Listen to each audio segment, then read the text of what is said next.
ભરૂચના પશ્ચિમ વિસ્તારની સોસાયટીઓમાં પ્રેશર મશીનની મદદથી ડ્રેનેજ લાઇનની સફાઈ અને પાણીના નિકાલની કામગીરી હાથ ધરવામાં આવી હતી. કામગીરી પૂર્ણ થતા સોસાયટીઓમાં ભરેલું પાણી ઓસર્યું હતું.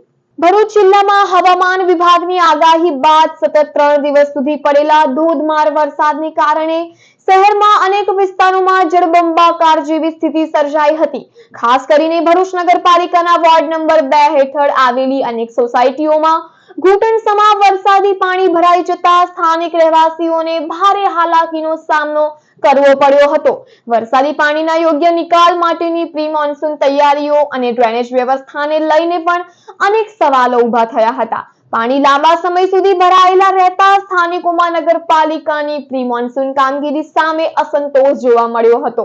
જોકે વરસાદી પરિસ્થિતિ વચ્ચે સ્થાનિક નગરપાલિકાના સભ્યો અને પાલિકાનું તંત્ર સતત સ્થળ પર રહી પાણીના નિકાલ માટે પ્રયાસરત રહ્યું હતું. આખરે વરસાદ બાદ 5 દિવસની જહેમત પછી પ્રેશર મશીનની મદદથી ડ્રેનેજ લાઇનની સફાઈ અને પાણીના નિકાલની કામગીરી હાથ ધરવામાં આવી હતી. કામગીરી પૂર્ણ થતા સોસાયટીઓમાં ભરેલું પાણી ઓસર્યું હતું, જેના પગલે સ્થાનિક રહેવાસીઓએ રાહતનો શ્વાસ લીધો હતો. સ્થાનિકોએ માંગ કરી છે કે આગામી ચોમાસા દરમિયાન આવી સ્થિતિ ફરી સર્જાય નહીં, તે માટે નગરપાલિકા દ્વારા પ્રી મોન્સૂન કામગીરી વધુ અસરકારક રીતે કરવામાં આવે તેમજ ડ્રેનેજ નેટવર્કનું સમયસર જાળવણી અને ડિઝલ્ટિંગ કરવામાં આવે, જેથી વરસાદી પાણીનો ઝડપી નિકાલ થઈ શકે.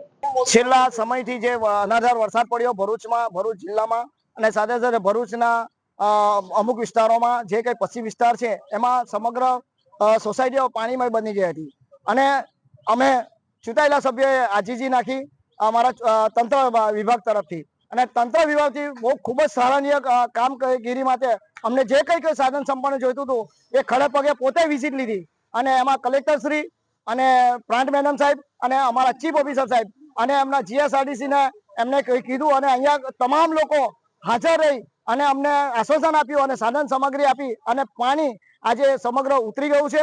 અને સાથે સાથે મીડિયાનો પણ એટલો જ આભાર વ્યક્ત કરીશ કે અમારા જે કંઈક અહેવાલ હતા એ મીડિયામાં પ્રસારિત થયા અને એમને પણ ઉજાગર કર્યા. સાથે સાથે એમનો પણ આભાર માનીશ અને સમગ્ર તંત્રનો પણ આ તબક્કે વહીવટી તંત્ર પણ વિઝિટ કરી એ બદલ આભાર.